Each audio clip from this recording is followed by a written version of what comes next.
Hey everyone, happy Mother's Day. I just had a beautiful Mother's Day with my family and I'm really elated and as I should be and as many people should be. But one of the things I wanted to just talk to you about in general today was joy. My son asked me a question about how to recover after people do something. Let's say they interrupt your joy. And I realized I know a lot about it. And so I just wanted to talk to you about it because it extends into your creative life, your personal life, your business life.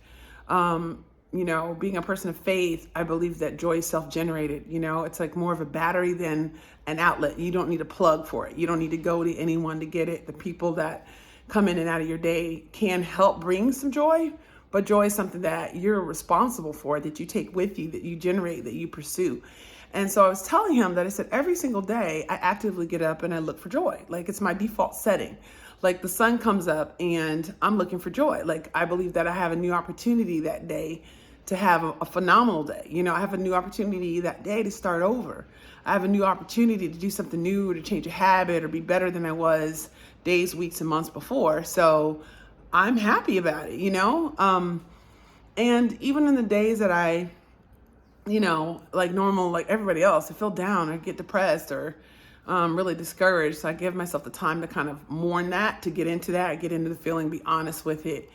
And, and then I deal with it and then I look for joy. I've been through some really challenging things in my life and I feel like even if 9 things went wrong, there's got to be at least one thing that is worth your joy, your time and your attention, or that can help pull you forward, and I guess that's why I'm a person of faith in that regard. But yeah, there's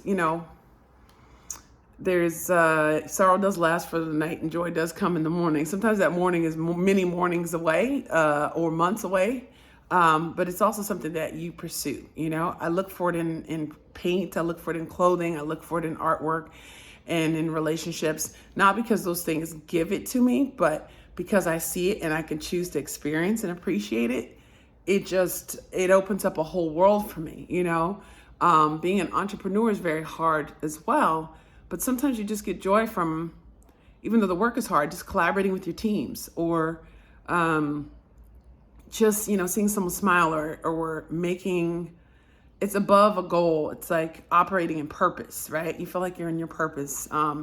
And you get little reminders along the way that help you to recognize that, you are going above and beyond, or that there is light at the end of the tunnel. Cause sometimes you get lost in that and it just doesn't seem to be working. Like, it's just like, you're in the sort of the doldrums, or you can just be in this state of like, I'm doing, and you don't know if everything's landing, but it can, and it does.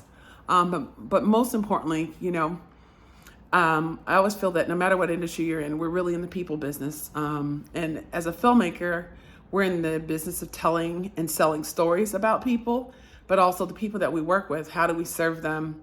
How do we help them manifest and create joy and experience joy in working with us and in collaborating with us? How do we create content that like resonates with people, that gives them joy, right? That gives them some sense of fulfillment and purpose. And then, and how do we continue that pipeline all the way out so that everyone benefits from the joy that we have, that we share our joy with the world, I think it's important. I think it's a priority, and I believe it's a priority, and it should be a priority, and a responsible priority. That doesn't mean that, we don't tell stories that aren't challenging or don't have sad moments.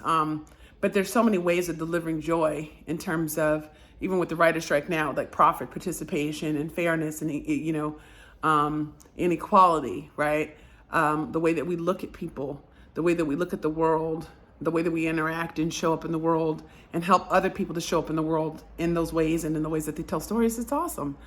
So there's awesome ways to create joy. So that is my focus today, is continuing to empower my kids and to teach them how to have joy and how to generate that in themselves, how to pursue it and find it in their everyday interactions and everyday surroundings, and to be able to share that with people and give that to the world and give other people a reason to have joy. The last thing I'll say about that is giving is joy to me also. Giving of self, of spirit, of time, of energy, of resources, of attention. That creates joy for me, and it creates joy for others.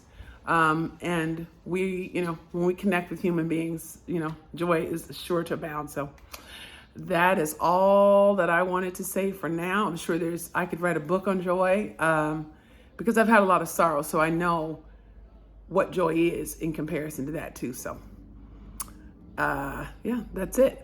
Anyway, hope you have a joyful Mother's Day if you're watching this on Mother's Day, or just a joyful day, period. Joyful Father's Day whenever that arises. But actually, I want you to have joy every day. All right, take care. Until next time.